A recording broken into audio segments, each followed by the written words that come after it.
Hello, I'm here at Plymouth Plantation, and a friend of mine asked me to do a short video on braiding three-strand into a plaited tail. So as you can see, I've taken the three-strand and already taken one strand out. It's laying there on the floor, and I have the rest to go here in my hand. And so um, I can't exactly do this one-handed, but you get the idea. Actually, I can do this one-handed. If I just take one off, there's only so far that I can go. The chair's in the way. So the rest I'll do by hand, and I'll start another video. Okay, we're back here. So as you can see, I've unlaid the tail down to the three strands. And so from this point, we're not actually going to go straight into braiding, although you could. Simply taking the outer two and always overlapping, something like this. Now, I'm doing this left-handed and one-handed, and so this is really bad looking. But the idea here is the same. The thing is, these are going to lay a little flatter and tighter, but regardless, you can see it's really bulky. It's not really that flat. It's actually rounder. You can't see because of the angle of the video here, but this really it'll work, and certainly it's doable and has been done for many years, but there's a better way we can do it. A little more time consuming, but better and longer lasting.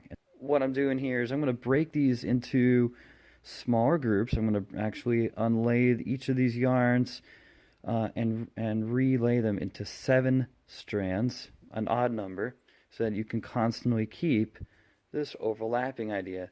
But with 7 strands, we can lay it a lot flatter, cleaner, tighter, and it will have a much better appearance.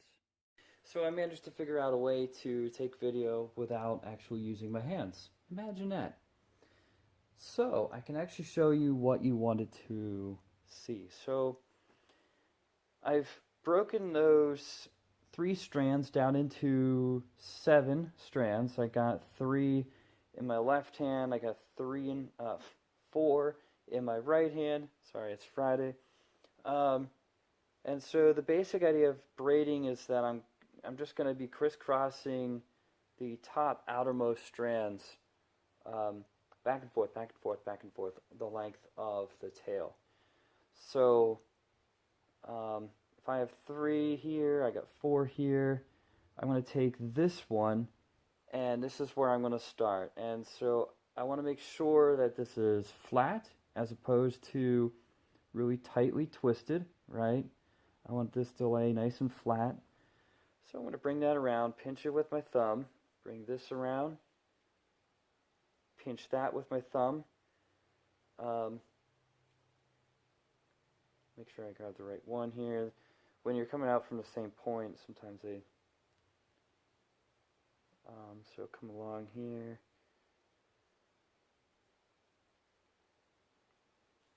Let's look at that to be flat. So that's kind of all there is to it. It's a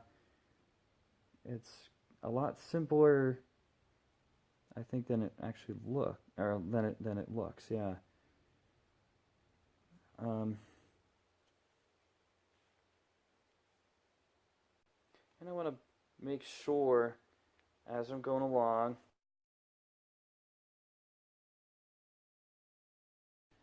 Notice I'm constantly pulling this. I'm constantly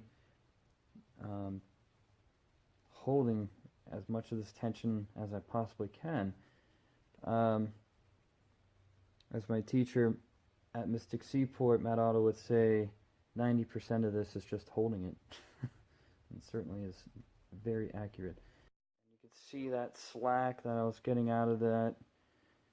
And so that's a lot tighter, a lot neater. And so I just keep on going.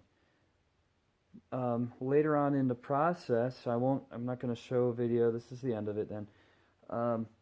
Later on in the process, though, I will be tapering the tail. And what that simply means is that I'll be narrowing the width of this tail down so that's more slimmer appearance at the end, and it helps with tying stuff off. So I'm going to clamp this off, and I just want to show you quickly.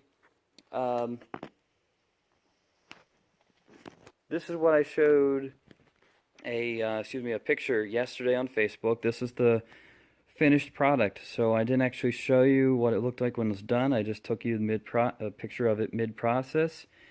But here is a great example. You can see the tapering part here, and just how much narrower it and in every dimension that it gets towards the end. So that's what I'm going to be doing with this mess. Wish me luck. Thank you.